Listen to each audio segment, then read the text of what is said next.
Pemimpin harus menyediakan sumber daya, pelatihan, sistem, dan juga dukungan agar karyawan mampu menjalankan perubahan. Yang keempat, yaitu menghargai prestasi atau appreciate achievement.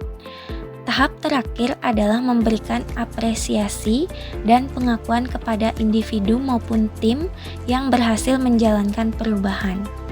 Apresiasi ini berfungsi untuk menjaga motivasi dan juga memperkuat perilaku baru agar berkelanjutan. Agar perubahan dapat berjalan dengan efektif, Victor Tan memberikan beberapa panduan penting. Yang pertama yaitu belajarlah mendeskripsikan perubahan dan mengapa harus terjadi. Yang kedua yaitu pastikan bahwa rincian perubahan direncanakan dengan hati-hati. Yang ketiga yaitu pahami siapa yang harus membiarkan dan apakah orang harus membiarkan berhasil. Yang keempat yaitu pastikan bahwa langkah dilakukan untuk membantu orang menghargai kepergian masa lalu. Yang kelima yaitu bantu orang melalui zona netral dengan komunikasi yang menunjukkan koneksitas dengan dan peduli pada pengikut. Yang keenam yaitu ciptakan solusi sementara bagi persoalan sementara dan tingkat ketidakpastian yang tinggi ditemukan di zona netral. Yang ketujuh atau yang terakhir yaitu bantu orang meluncurkan awal baru dengan membicarakan sikap dan perilaku baru yang diperlukan untuk membuat perubahan berjalan. Model perubahan Bright dan Michelle. Bright pada tahun 1991 membedakan antara perubahan terencana dan transisi. Bright menyebutkan transisi lebih kompleks dari keduanya dan berfokus pada peningkatan pemahaman bagaimana mengelola perubahan menjadi lebih efektif. Menurut Bryce, transisi adalah melepaskan masa lalu dan menggantinya dengan perilaku atau cara berpikir baru. Sedangkan perubahan terencana adalah tentang penataan ulang untuk menghasilkan sesuatu yang baru. Perubahan bersifat situasional dan dapat direncanakan, sedangkan transisi bersifat psikologis dan sulit dikelola. Bryce dan Michelle pada tahun 2002 menyebutkan transisi terdiri dari 3 tahap, yaitu yang pertama, tahap ending atau akhir. Tahap di mana individu harus melepaskan cara lama dan kebiasaan sebelumnya. Pada tahap ini sering muncul perasaan takut, cemas, atau penolakan karena seseorang merasa kehilangan hal yang sudah familiar. Yang kedua, tahap neutral zone atau zona netral. Masa transisi di mana sistem lama sudah tidak digunakan, tetapi sistem baru belum sepenuhnya berjalan dengan stabil. Dalam tahap ini, biasanya individu mengalami kebingungan, ketidakpastian, bahkan penurunan produktivitas. Yang ketiga yaitu tahap the new beginning atau awal yang baru. Tahap di mana individu mulai menerima dan menyesuaikan diri sepenuhnya terhadap perubahan yang terjadi. Pada tahap ini muncul energi baru, semangat kerja meningkat, dan komitmen terhadap organisasi kembali terbentuk. Tahapan perubahan Kotter. Model Kotter yang diperkenalkan oleh John P. Kotter, seorang profesor di Harvard Business School, adalah salah satu model manajemen perubahan yang paling dikenal dan digunakan secara luas.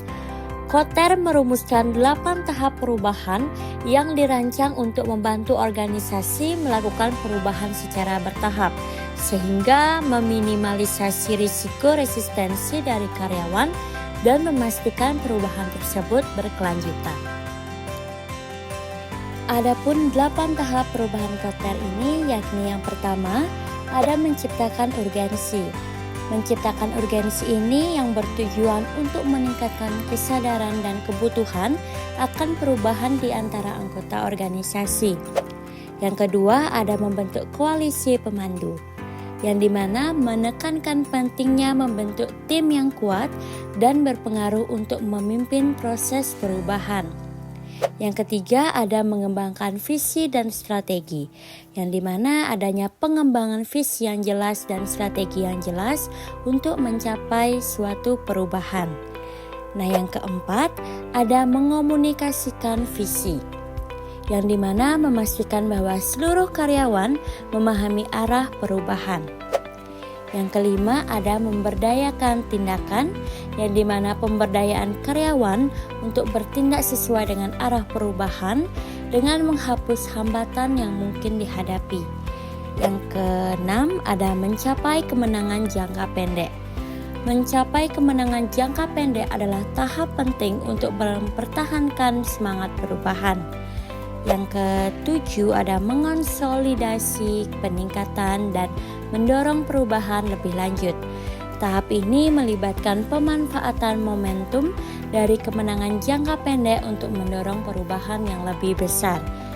Nah, yang terakhir, yang kedelapan, ada menanamkan perubahan dalam budaya organisasi, yang dimana perubahan ini harus menjadi bagian dari nilai-nilai dan kebiasaan kerja sehari-hari agar perubahan dapat bertahan. Selanjutnya, proses perubahan Passmore. Proses perubahan menurut Passmore terdiri dari 8 tahap. Kedelapan tahap perubahan organisasi tersebut adalah sebagai berikut. Yang pertama, tahap persiapan. Tahap ini dimulai dengan mengumpulkan informasi tentang perlunya perubahan dalam organisasi. Pengumpulan informasi ini bisa dilakukan oleh internal perusahaan. Tetapi seringkali organisasi juga mengundang pihak luar untuk memberikan pandangan dan mensosialisasikan kebutuhan akan perubahan. Yang kedua, tahap analisis kekuatan dan kelemahan. Setelah persiapan matang, langkah berikutnya adalah melakukan analisis kondisi internal dan eksternal terkait kekuatan dan kelemahan organisasi. Analisis ini juga mencakup penilaian terhadap lingkungan khusus dan umum yang dapat mempengaruhi kinerja organisasi di masa depan. Yang ketiga, tahap mendesain sub-unit organisasi baru. Perubahan bertujuan agar organisasi lebih adaptif terhadap perubahan. Untuk mendukung tujuan ini, diperlukan sub-unit organisasi yang memiliki fleksibilitas dalam menghadapi perubahan lingkungan. Yang keempat, tahap mendesain proyek. Mendesain proyek perubahan yang menyeluruh dan integratif. Agar perubahan terintegrasi dengan baik, seluruh anggota organisasi harus dilibatkan untuk memahami dan merasakan kepemilikan terhadap perubahan yang terjadi. Yang kelima, tahap mendesain sistem kerja. Tahap ini melibatkan desain sistem kerja yang memformalisasikan pekerjaan, terutama yang bersifat rutin. Sistem kerja yang baik akan memudahkan evaluasi dan standarisasi pekerjaan. Yang keenam, tahap mendesain sistem pendukung. Untuk memastikan proses perubahan terintegrasi dan pembelajaran jangka panjang, perlu dirancang sistem pendukung yang mendukung tujuan tersebut. Sistem pendukung ini berfungsi untuk mempertahankan perubahan yang sedang ada dan akan dilakukan. Yang ketujuh, tahap mendesain mekanisme integratif. Mendesain mekanisme integratif adalah proses untuk memastikan sistem kerja dapat berkoordinasi dengan baik dan berkesinambungan.